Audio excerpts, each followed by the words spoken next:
Goeiemôre. Ons is weer eens, is ons geseën, ons is weer eens, is ek in u deurgedra aan die groot genade van ek in u sy hemelse Vader, en die God wat ek in u dien, het homself weer eens aan ek in u bewys, deurdat ons ons oë kon oopmaak, ons kon hoor wat aangaan, ons kan sien wat aangaan, ons kan ryk, ons kan staan, ons kan loop, ons kan alles doen wat ons gister gedoen het, en dit beteken ons staan in absolute genade, en daarvoor moet ek en u baie dankbaar wees. Ek en u moet baie dankbaar wees daarvoor. En wanneer ek en u in ons daaglikse bestaan is, dan moet ek en u weet en dat ons staan in diens van God.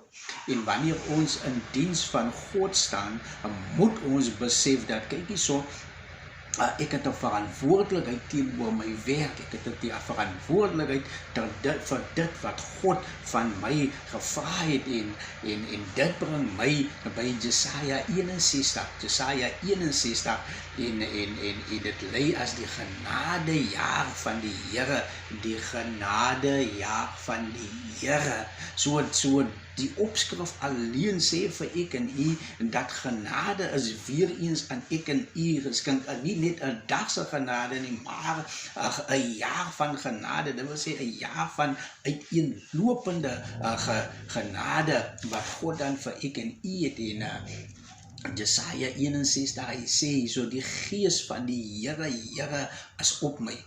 Die gees van die Here is op my. Ja, dit is 'n statement wat ek en u nie net ligtelik kan opvat nie. Ons sê die dinge en ons praat oor die dinge, maar ons besef nie wat behels die dinge nie. En hy sê, omdat die Here my gesalf het. Omdat die Here my gesalf het, né? Om 'n blye boodskap te bring aan die ontmoediges. So Jesaja sê hierso dat die Here het hom genade gegee, en die gees van die Here is op hom, net so as die gees van die Here op ek en u, want hy het ons die genade gegee, en hy het ons gesalf om die blye boodskap aan die gemeenskap te bring, aan ons medebroer en suster te gee, aan ons mede-ongelowige te gee, want ek en u is ook mos maar nie perfect nie, ek en u is ook maar nie perfect nie, so ons moet ons nooit sien as perfect nie, maar ons moet weet dat ons wel work in progress is, dat ons nog steeds in diens staan van die Here, omdat hy het vir my gesalf om die boodskap te bring. Dit wil sê, hy het my aangestel in sy diens. Ek is aangestel deur God. Hy het my gestuur. God het my gestuur. Wanneer ek en u gaan stationery koop vir die werk, of wanneer ons gaan 'n kliënt sien, moet ons weet, ons baas het ons gestuur. Ons het nie ons eie uit na die kliënt toe gekom nie. Ons baas het ons gestuur, want die woord van die Here sê, hy het my gestuur om te verbind die gebrokenis van hart. Daai is 'n pertinente opdrag, is 'n spesifieke opdrag wat ons moet uitvoer om vir die gevangenes vrylating uit te roep, en vir die geboeides opening van die gevangenes. Hoekom om vir die gevangenes, vrylating uit te roep. Maar luister wat sê, en vir die geboeides, is geboeides dan nie gevangenes, om geboeides, opening van die gevangenes. Het ek en u al ooit gedink wat dit behels? Die verskille tussen daai twee, tussen 'n geboeide en 'n gevangene, en 'n geboeide wat in die gevangenis is. Het ek en u al soveel gedink? So dit wil sê, ek en u het nooit ons job description ingegaan nie. Ek en u het nooit besef dat, kykie, hier moet ek my job description, ek moet dit fyn lees, sodat ek kan verstaan die opdrag wat God aan my gegee het, maar ek en u, nee, God het my gestuur omdat hy my gesalf het, hy het my gesalf. Dit is altyd vir ons, verstaan nie, ons wil net altyd die emphasize, kykie, ek is gesalf, man, ek is deur die Here gesalf. Maar ek en u besef nie waarvoor God die moeite geag het, waarvoor God ek en u uitverkies het om dan die werk te doen. Ons besef nie, die werk nie, nee, ons wil net weet, mense moet net weet, kyk, ek is gesalf, ek is uitverkorene van die Here, maar ek doen niks wat die Here vir my gesê het nie, man. Die rede hoekom hy my gesalf het, die doen ek nie. So ek is uit my job description uit, so ek en u moet versigtig wees wanneer ons doen, wanneer ons sê, hoe ons optree, waar ons vrylaat, oor hoe en wat en wie ons is. Dit is nie vir ek en u om te sê dat kyk, ek is die en ek is daai nie. Dit is my job wat my moet openbaar aan mense. Dit is wie dit is. As die munisipaliteit mense uitstuur, sensusse kom doen, dan stuur hulle 'n notifikasie op social media en hulle stuur nuusbriewe uit en hulle sê, ons gaan iemand stuur.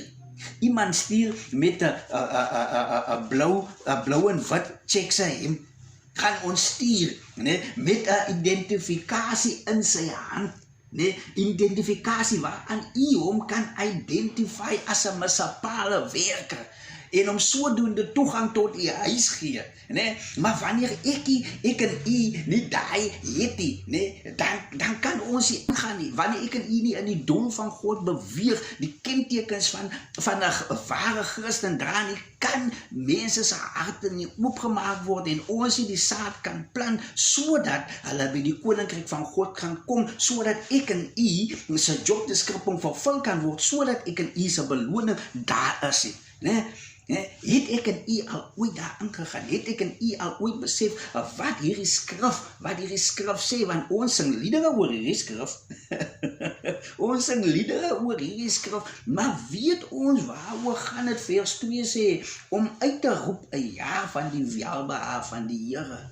Ons moet uitroep, nie net met ons stem nie, met ons hele leefwyse, moet ons dan 'n welbehae van die Here, moet ons uitroep en 'n dag van die wraak van ons God. Moenie mistykie, is nie net prosperity wat hier gepraat word nie. Net dit, om uit te roep 'n jaar van die welbehae van die Here. Dit gaan met jou goed gaan, maar ons moet ook en 'n dag van die wraak van ons God, om al die trerendes te troos, om vir hulle te sê, moenie worry nie, man, dit gaan nou met jou moeilik nou, maar die wraak van God gaan ontvlam teenoor jou situasie wat jou wil onderbring, die situasie wat jy so sê, dit is my situasie, jy moet dit breek, dit is nie jou situasie nie, jy gaan net deur die situasie. My vrou sê vanoggend vir my so 'n prominente ding wat my so raak, sy wil nie sê onder omstandighede nie, sy wil sê deur die omstandighede, en sy lig my so op sonder dat sy besef, sy is besig met wasgoed ophang en sy besef eers hoe diep sy my siel raak, hoe diep sy my geestespersoon aanraak, net om te kan sê, Bokka, dit is nie onder nie, dit is deur, ek en u is nie onder nie. Die woord van God sê, ons is nie die stert nie, ons is die kop, nee? En die woord van die Here sê, ons sal ons voete, ons sal ons omstandighede as 'n voetstoel gebruik, so ons gaan bo-op wees,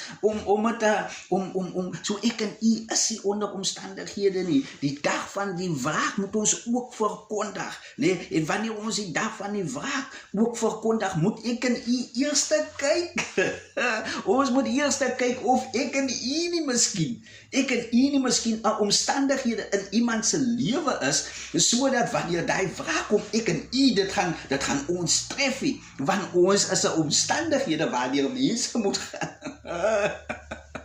Ek en u moet baie versigtig wees, ons moet baie versigtig wees hoe ons omgang met die woord van God, want die woord van die God wat ons dien, mense, hy is diep. Ek kan nie vir jy sê nie, want ek weet nie exactly hoe diep nie, maar wat ek weet van uit ondervinding uit, hy is diep. Wanneer ons die woord van die Here ingaan, dan moet ons besef dat die Here wat ons dien, is Here op hom eie. En u moet vandag 'n geseënde dag, ek gaan net met u vers 1 en vers 2 doen, want die vers Die stukkie, ja, mense, ons kan heeldag daaroor aangaan. Ons kan heeldag dit uitmekaar uithaal, sodat ons net kan kom by die uitdruklike job wat die Here as te ware vir ek en u, nie om te loop en boost met, kyk hierso, ek is die persoon nie. Nee, die Here het my gesalf om 'n blye boodskap te bring, maar ook om die dag van wraak aan te kondig. U moet 'n geseënde dag hê.